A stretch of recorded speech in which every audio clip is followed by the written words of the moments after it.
I rented a zoot suit once for a film festival, and I loved it. I wanted to own one now. Do you know about the style. historical? Yeah, the Pachuco thing. Yeah, it was a Chicano youth thing. Right. So when you see all these middle-aged white guys wearing zoot suits, you're like, maybe not. No, so wait, am I embarrassing myself if I'm wearing a zoot suit? Yes. Was I embarrassing myself? Did I say that, but not so eloquently? Was I being an asshole? Like, look at that asshole in a zoot suit. Are we going right now?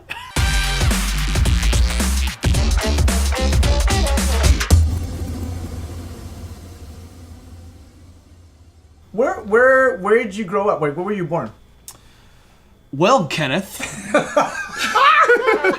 I was born March 9th, 1981 in Bakersfield, California. Bakersfield? If you don't know where Bakersfield is, it's about an hour and a half north of LA. I can look it up. It's okay. Yeah, hour and a half north. Not too bad. You're like in elementary school. Like, what were your artistic interests? Like, well, I started playing clarinet in 4th grade. And are you good? I used to be pretty good. I played for like 7 years. Wow! Yeah. So you were you in a band or anything? I was in the jazz band, and I was in the orchestra, and I was in high the school? concert band. Yeah, and in elementary. So you were a band nerd. Well, I hate to use that word nerd. Why? Because I wasn't necessarily a nerd. I was totally a band nerd. No, maybe I was. I probably was. Totally was a band nerd. Yeah. Were you in the high school band? Yeah. That's fast. I did marching band. Yeah, jazz band? Listen, I was in the band. Like, I was in all bands. So your background is music. My background is fine arts, but yeah, music. When did theater enter your life? So theater entered right around like 5th, 6th grade. Okay. Maybe what year are you when you're, or how old are you when you're in 5th grade? In 5th grade, you're about 11. Yeah, so like 11 or 12 is when I started acting. So you're doing both. Yeah. And you're both, you feel passionate about both? Like, it's equally fun? Yeah, I mean, listen, acting is way more fun, I would say, than playing an instrument for me. Playing an instrument is a lot of work, and it's practice and all that. It's very Acting's hard. Not work? It is, but it's, in my opinion, it's more fun work.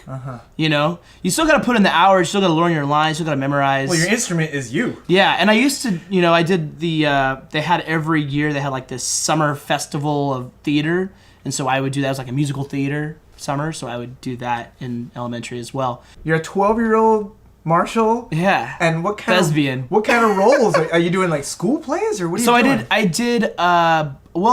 did church plays, like I said. Okay. I was in a few of our like Christmas church plays. Who do you play? Like Moses or something? No, we Little did. 12-year-old going, let my people go.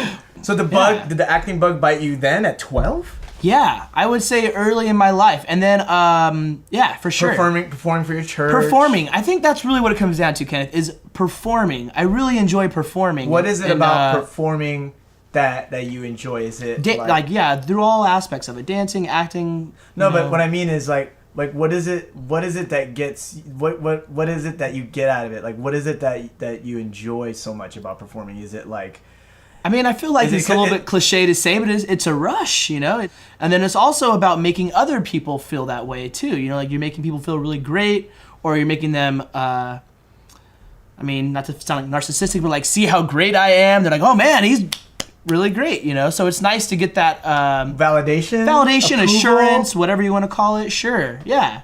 It's nice to get that, actually. You ever think about that? Like, do you ever think why? Like, why do I need this validation, or why does that make me feel good, or it just feels good to make people happy, or?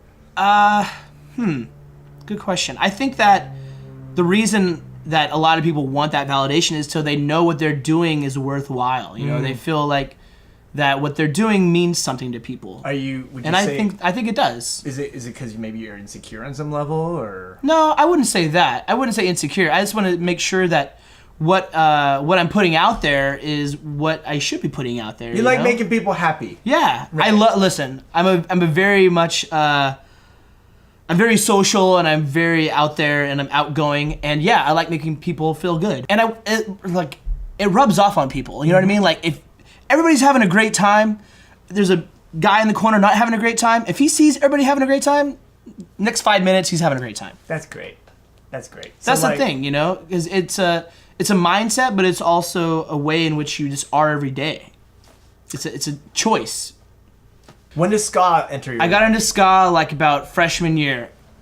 Yeah. What band? Was it a particular band? So, yeah, there were a few local bands that I was really into. There's a band called Crawdaddy. Okay. From Bakersfield. They were kind of like a third wave ska band.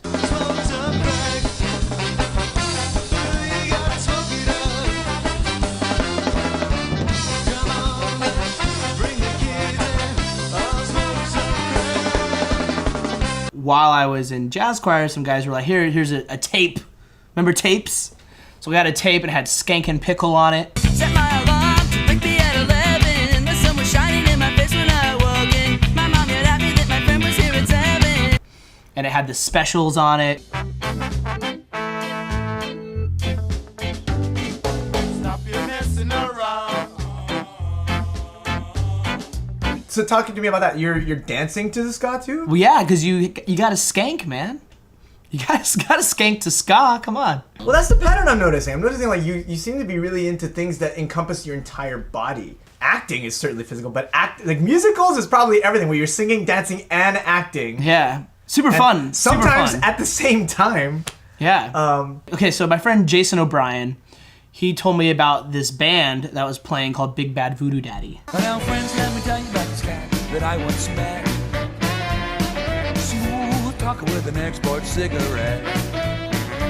He's like, dude, you should check out this band. They're really cool. They're kind of like this swing style. And I'm like, oh, that sounds cool. We got to the show. We're having a great time. And then we're like, oh, this is so rad. Then we see over in the corner, like, people swing dancing.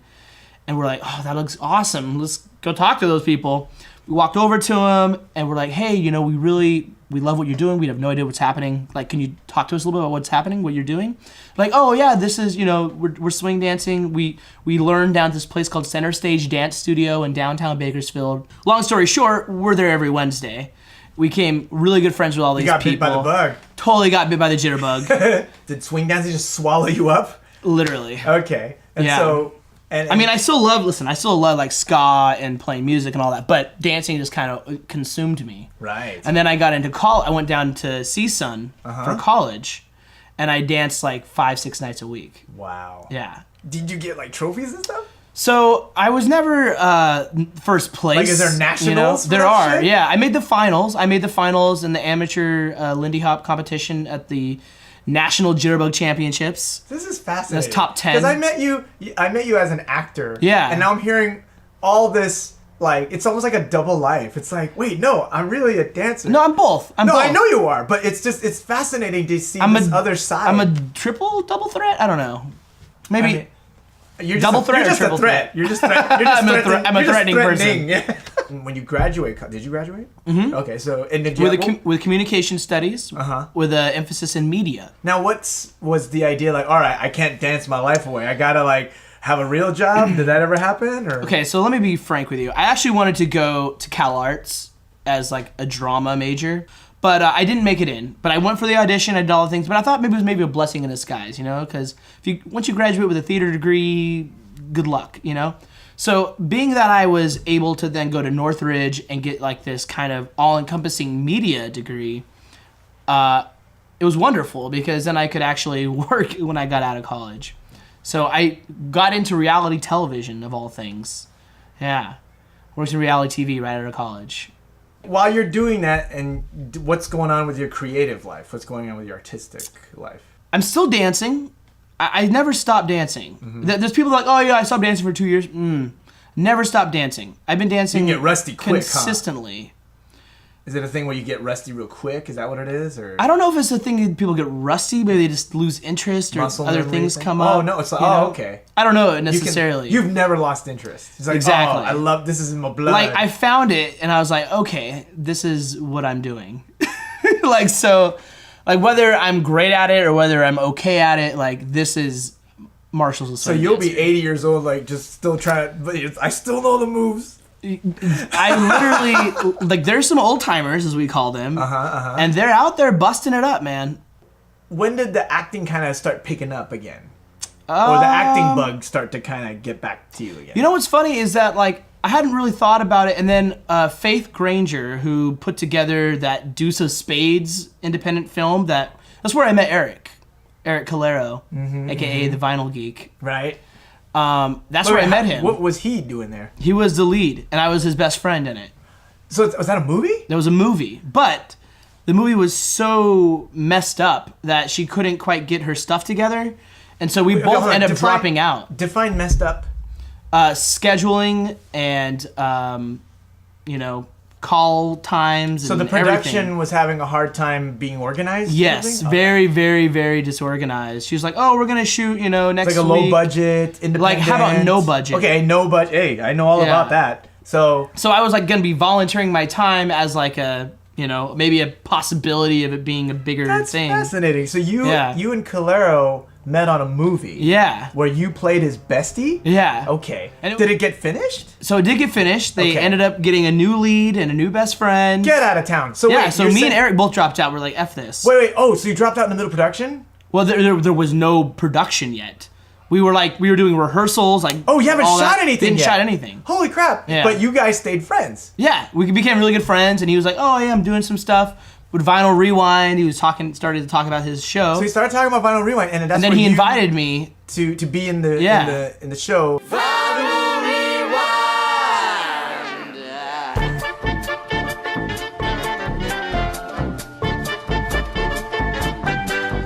Hey guys, we are celebrating the 30th anniversary of Star Wars: Return of the Jedi by counting down the top 10 songs about Star Wars.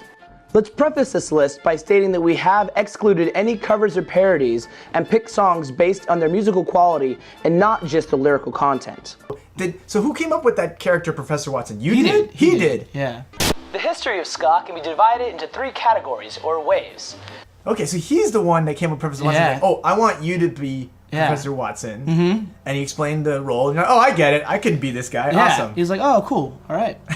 That was it, yeah. And then I started doing Professor Watson, and that kind of got me wanting to be on the scene again. So I did some extra work too. But that started the kind of like acting thing again. Like, but really acting, yeah. One of my favorites. That was like 4 years ago, or what's that? Well, Professor Watson. How long has Vinyl Rewind been out now? Vinyl Rewind? I think it started. I want to say 2012. 2012. I think I want to. I mean, I might be wrong. I'm not. It's probably close. Yeah. But one of my favorite episodes of Vinyl Rewind is when you guys did Star Wars. Oh yeah. It's you, and then Craig's next to you, in the Princess Leia bikini. Slave Leia. Oh my gosh. So disturbing. One of my favorites. It's one of those. Hey, did you know that Grandpa was in a little web series? Here, let me just pull that up. Yeah, exactly. I'll show my nieces. They've probably already seen it. But. So. And then you're in that French video, Johnny Holiday, and it's just it's a whole. I mean, it's beautifully shot. Mais la patronne ne veut plus embaucher. Il ne me reste plus qu'un seul projet, de l'amour, de l'amour, de l'amour, de l'amour. Ouais. I was actually surprised how featured we were in that music video. No, and you look great. Thanks, man. And I don't mean to say that like to sound like I'm surprised or nothing, but it was just kind of neat to see that side. It's just like, it's just it was great. Okay, so now acting's kind of back in your life again. Yeah. I know, right? You got a new show. I got a new podcast. A podcast show. Yeah, called Jitterbug Jukebox. Jitterbug Jukebox with my buddy Chad Sells, aka Duke Skellington. Right. Hey. What are the words? Jitterbug. How's it go? Jitterbug Jukebox. Jitterbug Jukebox. Bones a bouncing. Bones a bouncing. Hepcat's cutting a rug. Hepcat's cutting a rug. Right? Come on, sing. Yeah, that's it. And then it goes, have you heard those classic tunes with the new style we all love? Vintage jazz, electro swing, blend them up and that's our thing. Here's the music you should know. It's a Jitterbug Jukebox show. Wow. Jitterbug Jukebox, bones are bouncing, Hepcat's cutting the rug. Have you heard the classic tunes with the new style we all love? Vintage jazz, electro swing, blend them up and that's our thing. Here's the music you should know. It's the Jitterbug Jukebox Show. Here they are, ladies and gentlemen, your hosts, Duke Skellington and Professor Watson. How come it doesn't go? It's all. That's the remix. Chad's remixing that. Yeah. So talk to me about that. How did that start? How did that even happen? All right, well, I guess I have to kind of go back to Swingtronic, because Swingtronic is my event that I throw at Pour Vous. DJing and hosting and producing. So Chad came out and DJ'd my night a few times, and then we kind of chatted about it at Swingtronic, like, oh, we should do some sort of like podcast show or something where we talk about, you know, the culture, the fashion, and, you know, since you have a big grasp of the electro swing world and I have a grasp of this classic swing world. I have chocolate, you have peanut butter. Yeah, let's make some PB&J, you know? So it was great. And so we were like, all right, let's think of some names. And we kind of rattled off some names together. We're like, Jitterbug Jukebox. Oh, I like the way that sounds. Mm-hmm. And I like alliteration too. Sure. Yeah, it was great. How do you like hosting your own show? How is that? It's cool. It's cool. Yeah, because it gives you a voice, you know? I mean, how do you like hosting your own show?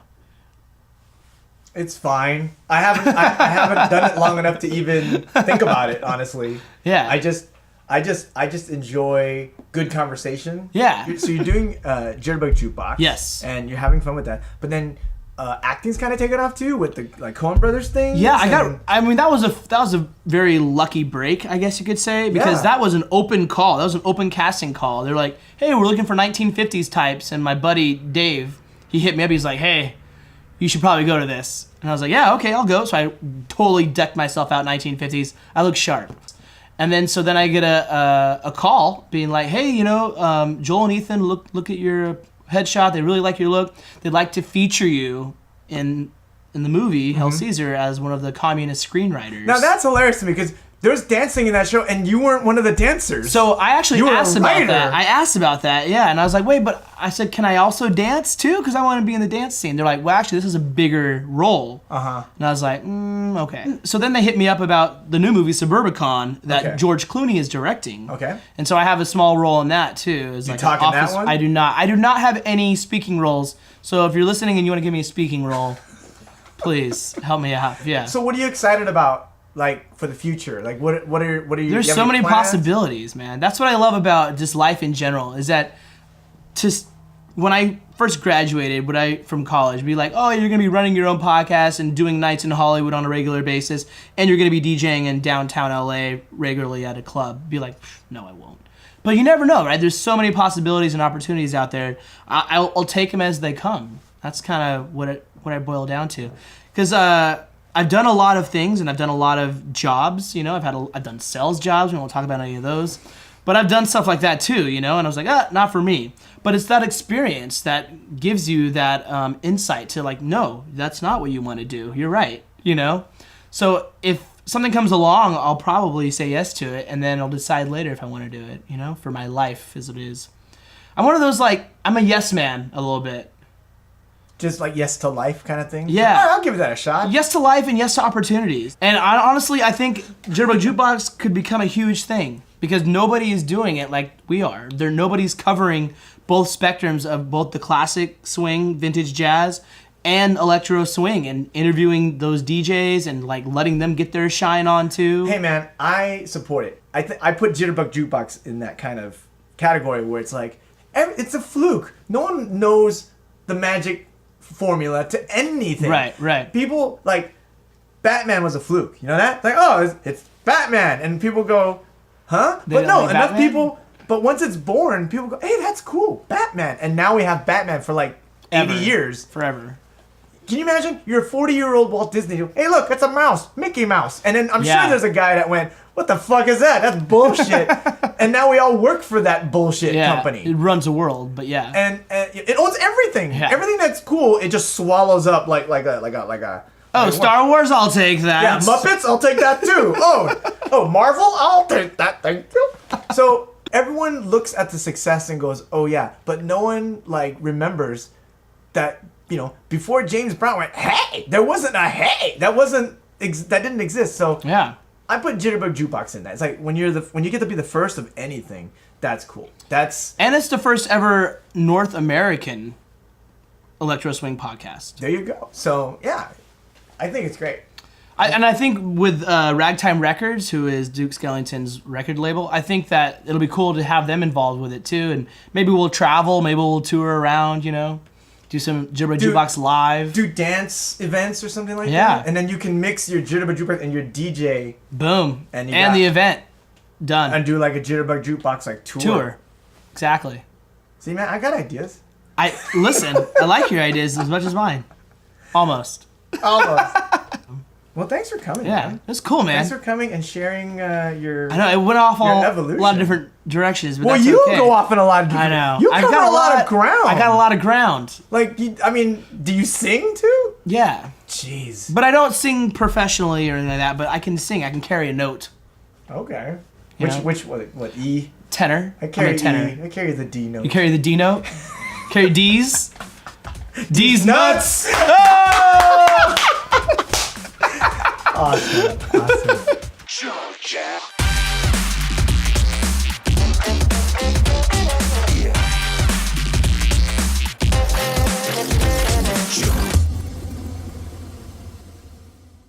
You know what the strangest thing is that, like, that noise. Hold on a second.